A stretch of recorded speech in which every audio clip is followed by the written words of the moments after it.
Hello to all of our friends across the United States and around the world. Today, I am extremely grateful and happy to have my friend Stephen Moore in Kyiv here for our podcast. Stephen, great to see you, sir. Always a pleasure, my friend. Always a pleasure. Well, it was kind of hard to sleep last night. I was getting my phone rung all night long because of missile attacks on your location and throughout Ukraine. Tell us what happened. Mm. Um, well, fortunately, the same thing happened this time that happens every time, which is that through the goodwill of the American people, the U.S. Patriot missile takes out a large number of these missiles, and so most of us are safe. I woke up and saw some explosions early in the morning, and but what I see is a cloud of smoke in the air. So that's good. Now, not every missile, not every drone was taken out because there were some apartment buildings that were hit. There were some, I don't know if anyone died. I didn't catch that, but there's buildings on fire, and this is normal. And this is typically what happens. I was in DC for um, for several 2.5 months, I guess, because we were talking to folks in Congress about what's going on here in Ukraine. And I got back about 10 days, 2 weeks ago, and was greeted with another missile barrage, 21 missiles, 20 drones. And again, all the missiles were taken out. A few of the drones got through. And so typically what I've noticed is when the New York Times writes an article about Putin wanting peace, he sends a bunch of missiles. So that's a precursor to a missile attack. So, renew your subscription to the New York Times for your own safety. I was sitting across a table in Kyiv, not too far from where you are, a month and a half ago, 2 months ago, and actually talking to a Baptist pastor from Irpin.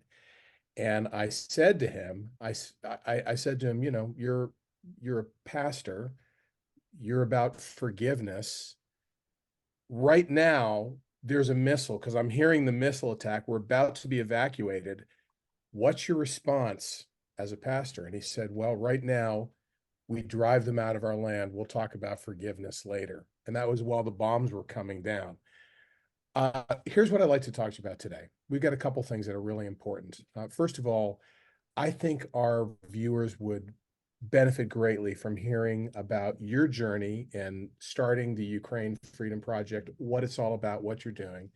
And then I want to dive into some topical issues. I want to talk about what happened in Congress, get your opinion on what the development was there. I'm very curious. By the way, you've written some brilliant, very well-conceived, well-articulated points that I think are very balanced and rational in the various publications you put out. I benefit from them greatly. Thank you for what you're doing with that. But Thank you. That's kind of you to say. oh, it's true. I mean, it's your voice of reason, rationality, actually a balance in this entire discussion, which leads me to a question we'll get into in a minute, which is what are we doing wrong in terms of the political battle here in America?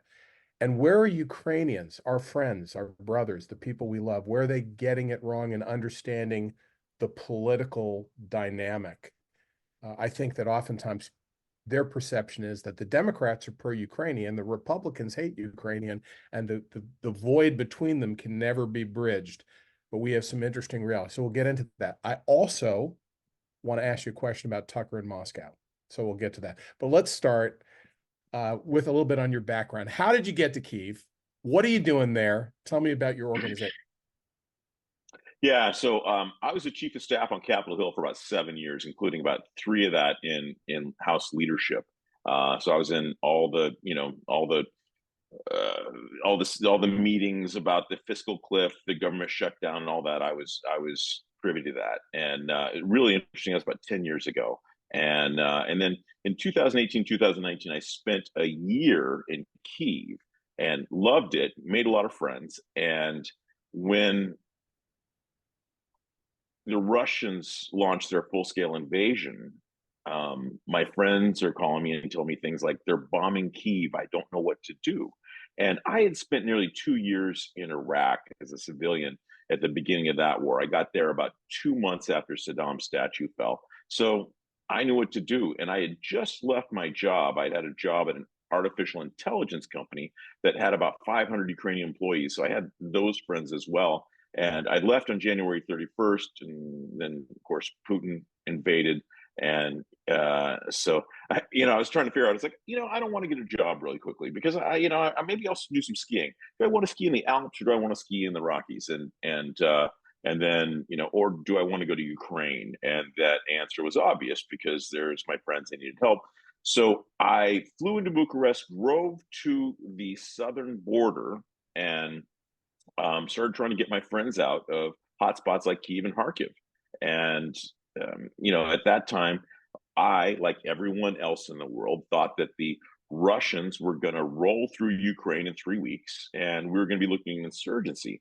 And of course, in 3 weeks, all my friends that wanted to be safe were safe, and the refugee crisis had died down. So then I recognized that some of the big organizations you might expect to be really helping people in Ukraine at a time like that were not at all very successful. And so I started getting medicine to the front. I started getting food to the front. There was a point at which a local manufacturer of body armor was using steel plates, and they were manufacturing these things that cost like $220.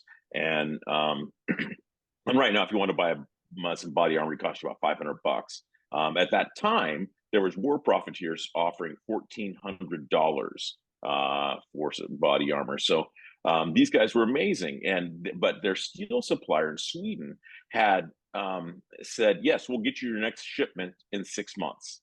And so, I being well connected in Washington D.C. and understanding the role of lobbyists, I went and contacted their lobbyists and said, "Now, those people ahead of my friends in Ukraine, are they people that are selling their armor for cost like them, or are they people that are selling it for $1,400 as war profiteers?" And they immediately got the joke, and we had our steel there pretty quickly, so we got a lot of body armor on people that wouldn't have had it otherwise. When in about July of 2022, I recognized that the Republicans were going to take Congress, take the House, and I recognized also that the Ukraine was probably going to have a problem with Republicans. Now, I didn't know how big the problem would be. So I started focusing at that point on getting good information from my former colleagues at Capitol Hill. And I just returned, as I mentioned, from Washington, D.C., where we met with about 100 members of Congress and their staffs. So that's, mostly Republicans. So I've met with a little bit more than a third of all the Republicans in Congress. So would you describe the mission of Ukraine Freedom Project, your organization, as twofold, as actually bringing supplies and relief to people on the ground and influencing politicians in DC to have a favorable perspective on the fight for Ukraine? Yeah, and we just got several tons of food. I can't remember how much food we got to Kharkiv to go to first responders there. These people are, 3,500 of them that are, their job is to run into burning buildings every day, and they don't get paid well. So we got them some food. So we're still doing that. And then, Americans and conservatives and Republicans in particular are not getting good information about what's happening here in Ukraine. So I get good information to, accurate, fact-based, data-driven, firsthand information to to people who are making the decisions on this stuff.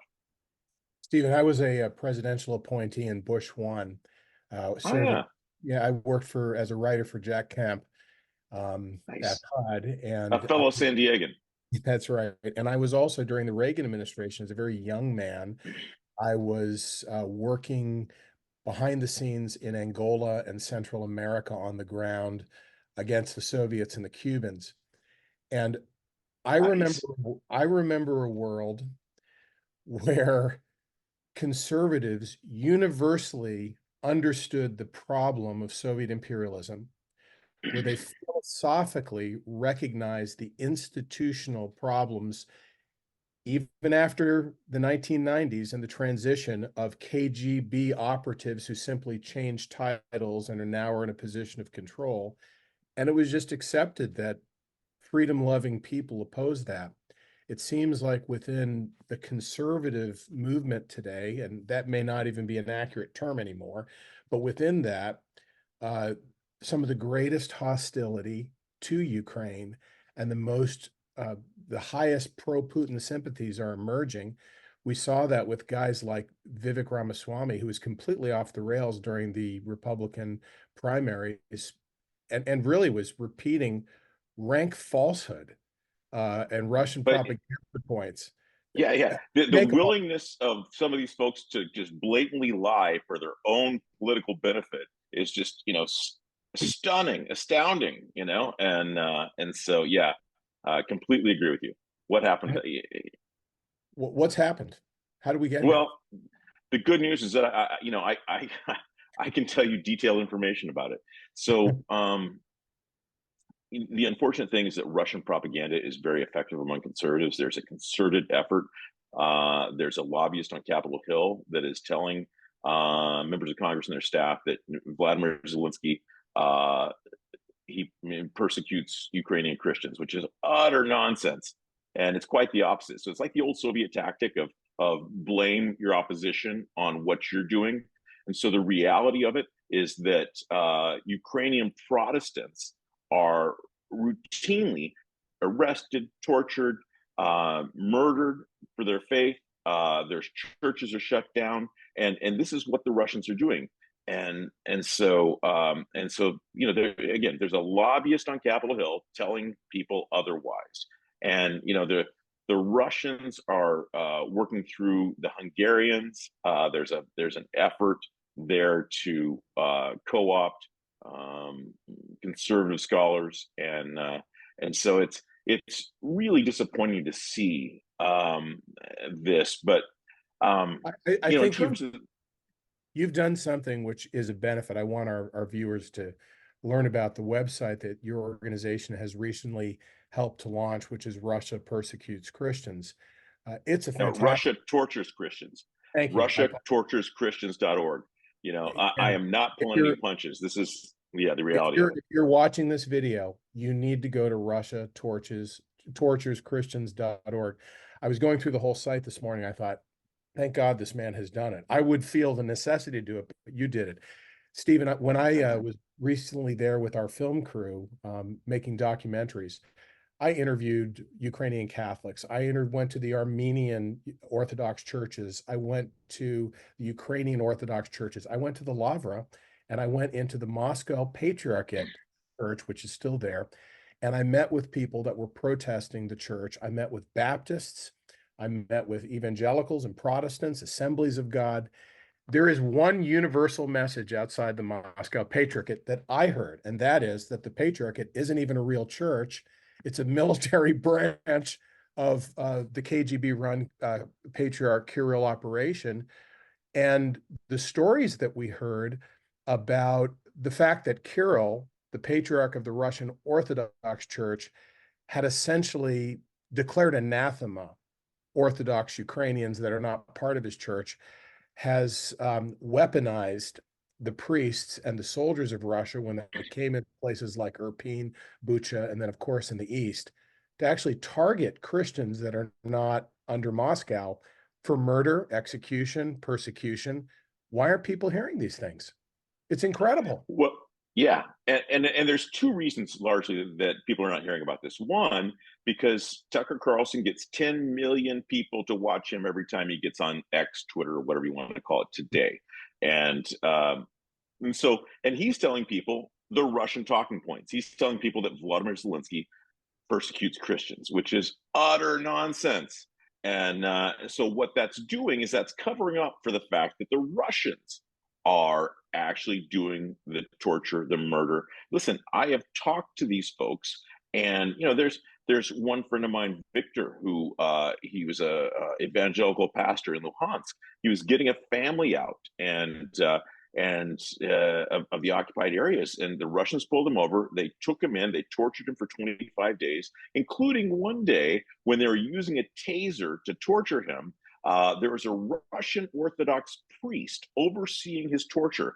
And during the torture, he tried to cast demons out of my friend Victor. because he was an evangelical Christian. That's what we're dealing with here. This is something the Russians have done. They've made this a holy war.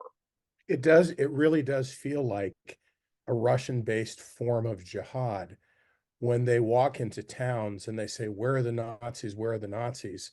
and pull people out and just execute them in their backyards. And when they receive blessings from the Moscow priests prior to going in and committing their executions. It's it's just unbelievable. And yet Americans are hearing almost nothing about it. Thank God that you and your team are there. And for documentary crews like ourselves and others, we hope there will be more opportunities to get those stories out, because I have to believe that the American public cares about some things. And one thing they care about, I think, is Christians being persecuted and executed. I think so.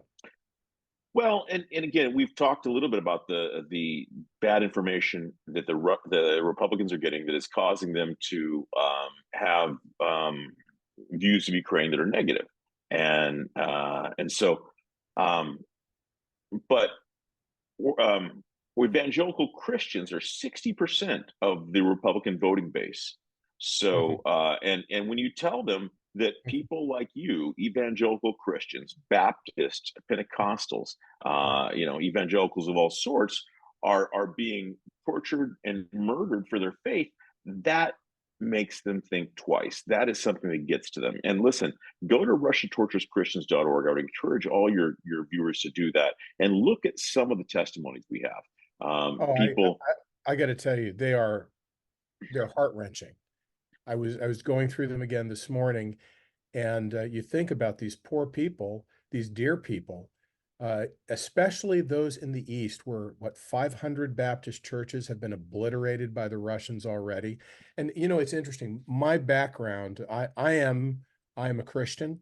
I come from an evangelical perspective, but my background was my Jewish great grandfather from Lviv, Ukraine, who escaped when Russians were trying to kill him, made it to America. This is 100 years ago, but his synagogue was destroyed then by these folks, or by related people, Nazis and others that were coming in at the time and later on. And today we're seeing the Russians destroying synagogues, destroying Orthodox churches, destroying Baptist churches. It should be frontline news. It's yeah, a and historically important moment. yeah, and here's another reason why it's not. It's not just that the news holes being filled up with Russian propaganda. It's also because all this is taking place in occupied areas of Ukraine, and about 17% of Ukraine is still occupied by the Russians. The Ukrainians have pushed out the Russians from all their country except for about 17%. And as you know, Ukraine's pretty highly functioning. In the 83% that is owned by Ukrainians, in the 17% that is taken over by the Russians, the worst thing imaginable are happening. And so here's why it's hard to get people to speak to us, because the Russians, if they see someone on TV or if they see someone on a podcast like yours, and they're from Mariupol, they're from Melitopol, and they call them and they say, "Hey, I saw you on TV. Let me tell you where your sister lives and what your niece looks like." And right now I'm watching her, and she's playing outside in the swing set. So these Russians are about as horrible as you can imagine and very good at intimidating people. So it creates a real chilling effect. What do you say? What do you say to those critics in the Tucker, Vivek Ramaswamy, Oliver Stone crowd, who want to make a moral relativism argument? And the argument goes like this: well, Russia may be bad, but Ukraine is just as bad. Russia may be gangsters, but Ukraine is gangsters. Russia may do some bad things. Maybe that happens, but Ukraine does more. How do you respond to that sort of moral relativism that we hear dominating social media? That's not my experience. And listen, I've been to the front a dozen times. I've been here most of the time since day 5 of the war. The only times I'm not here is if I'm in Washington trying to tell people what's going on here. So, I have been around the block. And what's happening is that the Russians came into Ukraine uninvited, to say the least. and they're a bigger country picking on a smaller country. And I've been to 60 countries, and this is my fifth war zone, six if you include Congress. And this is the biggest, most stark example of good versus evil I've ever seen. You know, and let me just tell you some of the things that I've seen and the stories I've heard. I've been to Kherson. Everybody in Kherson has a story about the Russians doing something horrible to them or their neighbor.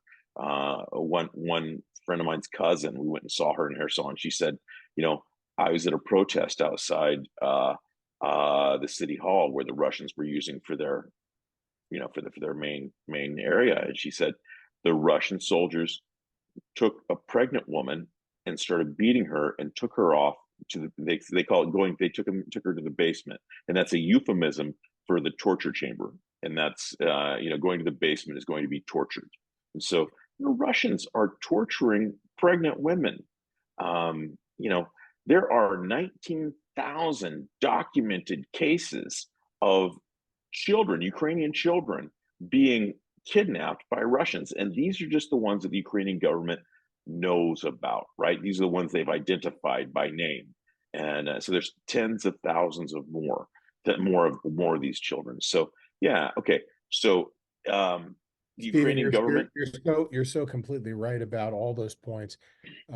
I filmed a young woman who was an orphan in her teens, who escaped from Kherson and who watched Russians take neighbors down to the river and execute them, and told me that on camera. And her family's gone. She's by herself. She had to make a journey across Ukraine, all the way over to the Carpathian Mountains, where she had finally found safety. And I asked her what her hopes and dreams were, and she said, "I just want to stop dreaming about the Russians, and someday I hope I can dance again." And I think that's the Wow. story of so many people over there who has experienced a level of tragedy. It really, to me, is heartbreaking how back in America and in Washington, D.C., there's almost a disconnect about the colossal nature and the gravity of what's happening in Ukraine. It's almost like it's a video game for people out there. They hear these numbers, they see another missile drop. There's a sense in which I think Americans are beginning to lose their humanity about this, their empathy about these different things. What can we do about that? Good question. And I agree. And, one, as you come over here and you're just like, oh, I completely get it, and so the more people that come over here and can tell what's happening here, then the better off the world is. Because and then what I always tell Ukrainians is like, hey, are you on LinkedIn? Go buy some InMail, and go find people in Texas and send them a thank you note that says, thank you. The Patriot missiles are keeping my family safe at night. Because I think we need to personalize this. We need to Wow, introduce people, right? that's We great. need to, I like that. That's great. yeah. And so okay, I thought that was narrated for a second, but no, just the wind. So yeah, So, but so you're that's saying what needs to happen. personalize it, tell stories, personalize Yeah, it. I completely agree. In fact, the mission of our organization is to personalize it through documentary storytelling. Our mission is to tell stories of courage, faith, unity, defiance on the part of the Ukrainian people. From my perspective, this is the greatest underdog story of our lifetime. And it's a David and Goliath story. It is a right versus wrong story. And Americans actually need it because we have been so polarized. We've forgotten who we are. We've lost our identity. Ukrainians yeah, have found their identity, and they may be yeah, the most unified people on planet Earth today. And the spirit yeah. of courage and heroism is simply inspiring. That's my perspective. Yeah, listen, man, you say that well. Yeah, Okay, what happened in Washington, D.C.? Talk me through the ins and the outs, and what is our path forward from here? yeah, good question. Yeah, how granular do you want me to get? What level of detail? Uh, so here's the way the Republican House conference shapes up. 'Cause that's where I focused on, right? So there's 219 Republicans in the House of Representatives, and then there's another 50 or so in the Senate. So again, we spoke to about 100 offices. So we've spoken to about a little bit more than a third of all the Republicans, and there's and it breaks down in the House that there's about 60 to 70 members of the Hell No caucus. Like, I'm never going to vote for Ukraine. And they're just people that just really bought into the Russian talking points. Is this And The Matt Getz crowd? oh, well, Matt Gaetz is even in a different category, because let me tell you a story. Like him and Marjorie Taylor Greene. Marjorie Taylor Greene is her second year in Congress. In her first year in Congress, she was the ninth most prolific fundraiser out of 435 members of Congress. You know why? Wow. Because she would just get on TV and shout no to everything. She would just, and she would just make up stuff, you know, and people. So all the crazy people from around the country united and sent her money online. Oh, So this is Matt Gaetz is, it was not the ninth most prolific, but he's way up there. So this is their motivation. And there's a lot of members of Congress that just want to be a Fox News commentator. Congress is a stopping point to Fox News. do you think And do you think this particular group is actually rooting for Putin and for Russia, or do you think they just don't like Ukraine? I think it's a don't like Ukraine thing. We did a survey of Republican voters, and we found that Vladimir Putin only has a 7% favorability rating among Republican voters. Now, that being said, when you ask the question, agree, disagree, Russia is a country that promotes and protects traditional family values. 24% of Republican voters agree with that statement. And Tucker Carlson viewers, 40% of Tucker Carlson viewers agree with that statement. So Mhm. there are some problems like that, but typically, a lot of them, like I talked to one member of Congress who is a former military guy and should know better. And he's just like, oh yeah, Putin will never go into a NATO country. He'll never invade a NATO country. Well, really, because all the NATO countries that border Ukraine and Russia think differently. Those are the biggest donor on a per GDP basis to Ukraine. Those guys are preparing for war.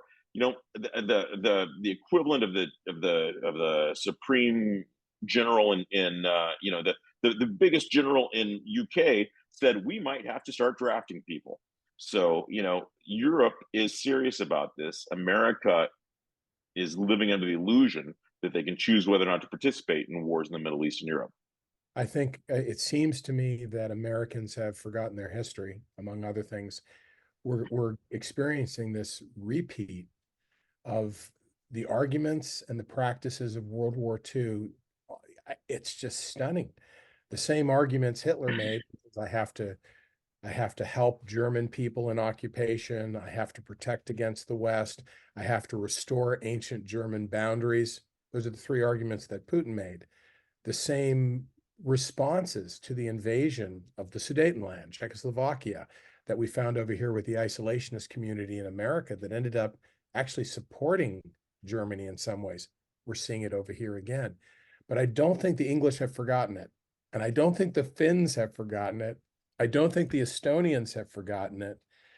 What the Ukrainians have that very few nations have is they have 100 years of torture, murder, and brutality at the hands of Russians, and they have not forgotten it. No, no. And yeah, and it again, every time I hear something horrible the Russians have done, I think it can't get much worse than this, and it always does. So the stories just keep getting worse and worse. Well, I want to kind of get my hands around the situation in DC and tell me if I'm Yeah, close sure. from your perspective. It seems to me, and that this is some of my perspective, that President Biden has communicated from the very beginning, number one, that he's opposed to Russia and that they're wrong and that that we should be for Ukraine. On the other hand, he has, from my perspective, comprehensively projected a message of weakness, and he has refused to give. In fact, there's a sense in which the US has adopted a policy which I don't think is completely moral, which is to keep Ukraine alive but not help them to win. We have not been sending them the tools which would bring the war to an end and give them a victory. And that's not a Republican thing. That's a Joe Biden thing, as I see it. So that's the first thing. The second thing, it seems to me that Republicans have been whittled away. They've been whittled away, and they've allowed infighting and partisanship and Putin's tremendously effective distraction of the horror show that took place in Israel to get people offline on a lot of these things. But it seems to me that the Republicans are not completely lost. I hear from a lot of Ukrainians, I think it's Democrat versus Republican. I'm concerned about that perspective. I think that if they limit themselves in that way, they're going to find themselves in a lot of trouble. That there has to be a bipartisan tactic of persuasion about what is truly in America's best interest, and we need to get to people and explain to them and give them context and remove the barriers. Now, we're never going to persuade Ramaswamy. He's not a congressman, of course, but that crowd, the Marjorie Taylor Greene, it's just not going to happen. But they're the minority, and yet I think they're dominating the conversation. Help me out here. Am I close from your perspective, or is there another way to look? Yeah, and let me tell you how this breaks down. Is that in the House Republican Conference, again, there's like 60 to 70 members of the Hell No Caucus. There's about 80 members of the House Republican Conference that are gonna vote for Ukraine no matter what, because they recognize what's at stake. And the rest of them in the middle are people that largely recognize what's at stake, and they want to do the right thing. But the House of Representatives is elected to represent their constituents, their voters. And so one very pro-Ukraine member of Congress was shaken because he lives in a rural district. He gets 30 to 50 phone calls a day from his voters and the people he represents. One day he got 700 calls telling him not to vote for aid to Ukraine. And this does not occur in nature. This is not organic. This is a Russian operation. Any special interest can pay $12 a call to generate that sort of call to their member of Congress. So, the people do it all the time. We used to get them all the time when I worked in Congress. You get it from, I don't know, whatever special interest had a bill before Congress that particular day. And you look at these, you keep track of it if you're a member of Congress. So, Tell me about Speaker Johnson. Will he be a friend in the future, or will he not stand with Ukraine? yeah, I think Speaker Johnson is someone who voted against Ukraine whenever he's a rank and file member. Now he recognizes what's at stake, and he's not just one vote out of 435. He is the guy, and but again, he has people he answers to as well, and those people are the Republicans in Congress that got him elected. And Speaker McCarthy lost his job in part to the fact that he put an aid bill for Ukraine on the House floor that was passed with a majority of Republicans voting against it. And if either party, Republicans, Democrats, you don't do that. Any bill that gets passed is passed with a majority of the majority party. And so that was one of the reasons of a few that McCarthy lost his job. So Speaker Johnson is looking at that. And he is, it's like how much, and he's already doing stuff that's causing angst among his conference. And there's no pacification of some of these people either. So so he's thinking and let me tell you what he's thinking. He is thinking that Ukraine is important. It's important to me. But what's really important to me, the guy was a Baptist activist before he hit Congress, right? So he's thinking, what's really important to me, abortion, and he's thinking about, family values stuff. And he's thinking about, that sort of thing so he has things that he got elected to accomplish. Ukraine is not one of them. Now he understands the importance and he may jump on board, but people say, why doesn't the guy grow a spine? Why doesn't he, do the right thing? Well, the right thing to him is to advocate for the things that he got elected to Congress for, and Ukraine is not one of them. I learned a lesson back when I was about 23, when I was working for the president. I actually went to a Bible study one day, and I was asked a question, what do I think of Dr. Billy Graham? And I said, well, the man's changed the world. He's amazing. I'm in no position to critique him, but he had just come back from Russia and he had made some comments which concerned me because at that time I was working with the Underground Baptist Church in Russia, and his comments were very favorable. And I don't know if they were political or otherwise. And I said that. And the fellow who worked for the president at that time said, tell you what, how'd you like to talk to Dr. Graham about it yourself? And I became Billy Graham's personal driver for a season of my life. And so I drove, Wow. I drove, I drove Billy Graham around. And what I discovered is that there are a lot of people, I think perhaps like Mr. Johnson, like Speaker Johnson, who actually are wonderful people and they have good intentions and good heart. They don't always have the best information. They're not always thinking in a considered global perspective. Uh, and they need to hear from people like you badly because you can be very, very persuasive with even little comments of explaining if you get to them personally and explain what's going on. And the fate of a nation may come down to whether a leader says, you know what, there is bad persecution of Christians. I care about these people. My attention is now on them. So I say all that to say your work is indispensable. It's utterly vital, Stephen. And we need more Doing the people. best I can, man. Yeah, Yeah, thanks. That's kind of you to say. I hope you get lots of resources to get the job done. If you're watching this, send resources to Stephen. He's doing a good work. We need more people like this doing this. Um, do we have a path forward? Is helping Ukraine with real help, is that dead in the water right now, or is there a hope for revival? Um, Here's how it goes: is that in March, the continuing resolution that's funding Congress, funding the government, is going to expire, and so the government needs the Congress needs to pass some spending bills for the government to continue to function. That is probably going to be also the deadline for Ukraine aid. That stuff is probably going to get all wrapped up. That's the way it goes. But if it doesn't work in March, it's really going to be hard to continue to get this thing going, right?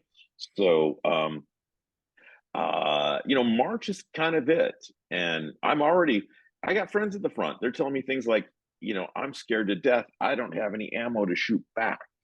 Wow. And, and Well, so, I've heard three different stories like that, from the front. So, oof. um, So we have yeah, a so supporters of Ukraine need to take seriously the next month and a half. It's pretty important, is what you're saying.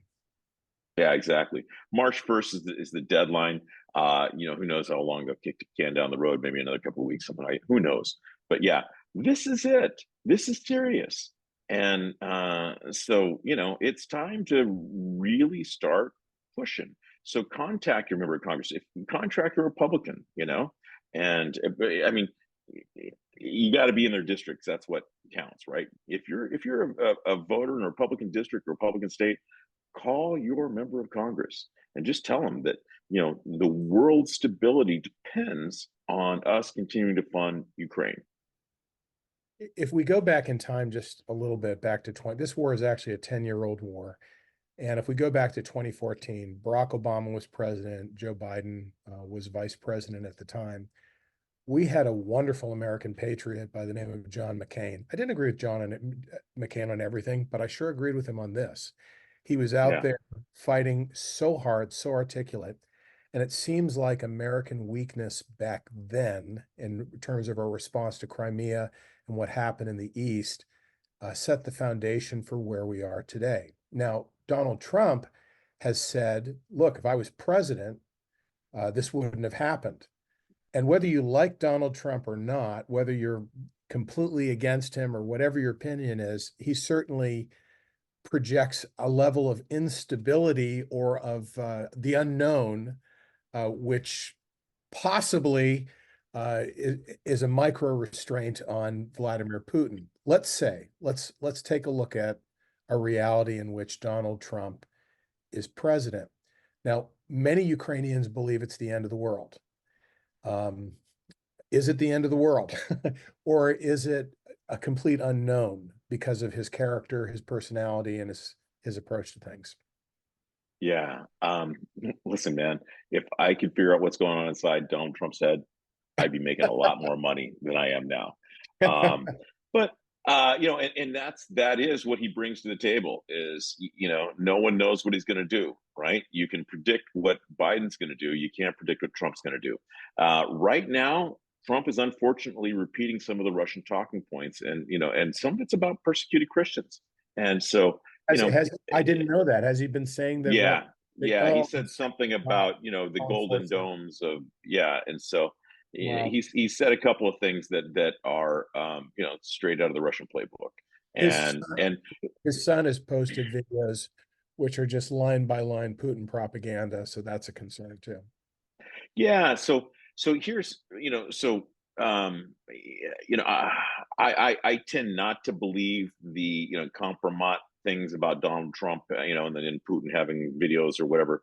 I just think that there's a big Russian disinformation campaign targeting conservatives, and Donald Trump, looks at conservative media sources a lot that spout this stuff. But but you also got to look at when he was president. He's the guy that sent the javelins over here that were so instrumental in the first days of the war. Right. It took Biden, several months to get stuff over here, and they had the stuff they had on hand was provided by Trump, and when Poroshenko went to Congress in 2014 and said, "Hey, the Russians invaded Crimea and Donbass. I need your help." Obama sent blankets. Obama was also one of the key figures behind the disarming of Ukraine in 2004. You can Google it online. He's and so Obama did not do well with Ukraine, And and so arguably, I think we could say that Obama is the one who really broke the American commitment of the Budapest Memorandum by not taking a stronger stand at a time when I think that argument can be made that we had a moral and ethical obligation to keep our word, to see the territorial integrity of Ukraine honored and protected. And it didn't happen back then. yeah, So, no, that is a good way to look at it. so what do we say to Ukrainians that want to influence the political process and that want to be helpful? The ones that I hear from, good men, people I appreciate, their perspective is, as I said, there's no hope if there's a Trump administration. Biden is the answer. You don't even hear them talking about Nikki very often. She has the clearest pro-Ukrainian victory, Ukrainian position of the candidates which are out there. What do you counsel your Ukrainian friends who also have to be part of this Ukrainians here in Ukraine. in So, Ukraine and those that are coming to the United States? I'm yeah, not sure I always yeah, understand for our. sure. Yeah. So listen, if you're Ukrainian, you're in Ukraine. Again, figure out a way on social media to thank Americans you do not know. Figure out a way to tell your story, That is and smart. again, don't tell your story to people because they're on your side. Figure out a way just to say, hey, my name's Vadim. My family is safe at night because of U.S. Patriot missiles.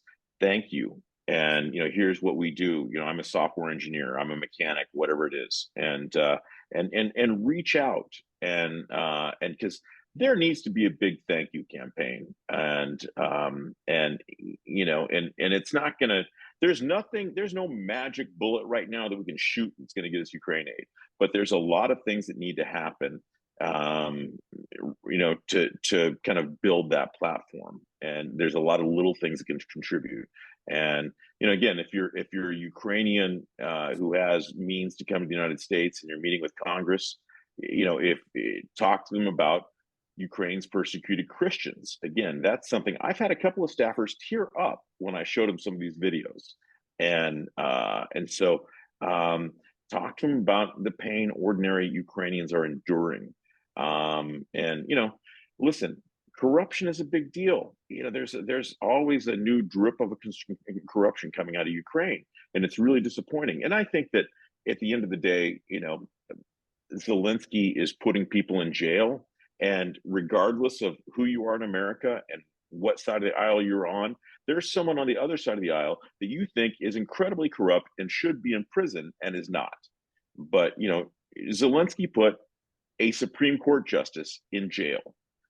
Zelensky fired his defense minister and all his deputies because of a corruption issue. So, is there corruption? Yeah. Are they doing something about it? Yeah. I don't know that anyone in America has ever gone to jail for the $400 toilet seat or the $600 hammer at the Pentagon, right? I think it would be helpful for Americans to realize that the corruption that Ukraine has struggled with is the holdover of the Soviet Union. It's Russian influence. Yeah. And that what Ukraine has been doing since Maidan has been attempting, imperfectly, but vehemently attempting to drive corruption out of its government. I'll tell you, Stephen, I would always ask people all over Ukraine, from wherever Honor and I were traveling with our film crew, what are your wishes right now? And there were two things. One was defeat the Russians, and the other was end to all corruption. Yep. Ukrainians hate corruption, Mm-hmm. but it's the birthing pains of breaking free from Putin and the Soviet Union.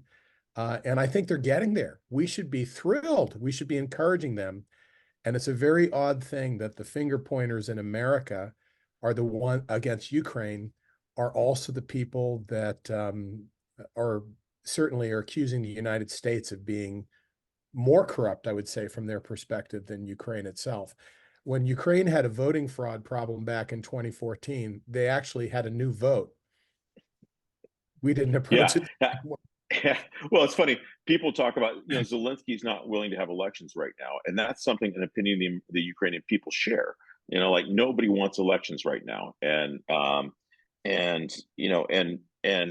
because there's several million people out of the country. There's, 1.5 million people at the front. None of these people will be able to vote. And Ukrainians want a military leader as their next leader. Or military party in parliament, and all those guys are at the front, so they can't campaign. There's a lot of reasons, and listen, as someone who's been a ballot box watcher, I'll probably go to the front and watch the ballot box. I don't know that anyone wants to go with me. So, so these are the problems with the election. But you know how? In fact, isn't it true though that I would argue from a constitutional attorney perspective that it's a sign that Ukraine is a budding democracy when the president follows the Constitution. Their Yeah, Constitution it's in the Constitution. prohibits Yeah, election during martial law. Well, they didn't ask for martial law. Martial law is a yeah, result of being invaded. So yeah. until it can deal with that problem, it's actually unconstitutional as well as incredibly problematic logistically. And guess who would win the election by a whopping landslide if it were held tomorrow? Zelensky. Zelensky, yeah. Well, and here's the thing to recognize too. How do you know if the Ukrainian people are unsatisfied about elections? Well, you look in the street and you see, are there several million people in the street? If the answer is no, they're okay because because twice these folks have gone into the street and protested. Several million people have gone into the street and protested because of elections. So, the Ukrainians have a mechanism for taking care of problems with elections, and they're not using it right now. So they're probably okay. I don't know anyone that's like, oh, yeah, we got to do an election. I actually talked to my friend last night who's kind of politically involved. And I said, what do you think about elections? And he says, he's not a Zelensky person. And he said, right now, we don't want to have him. I think maybe in a year and a half, 2 years, I think that's the time. So, Wow. Stephen, this has been a fantastic conversation with you. You are a wealth of knowledge. Pray God protect you over there in Kyiv and all of our friends over there and open up many, many doors for you. Do you have any closing thoughts or comments that you'd like to share with people about your work, about Ukraine? yeah. So my organization is called the Ukraine Freedom Project.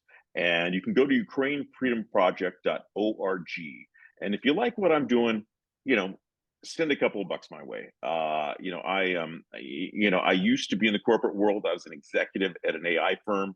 Prior to this, I was making a lot more money than I am now.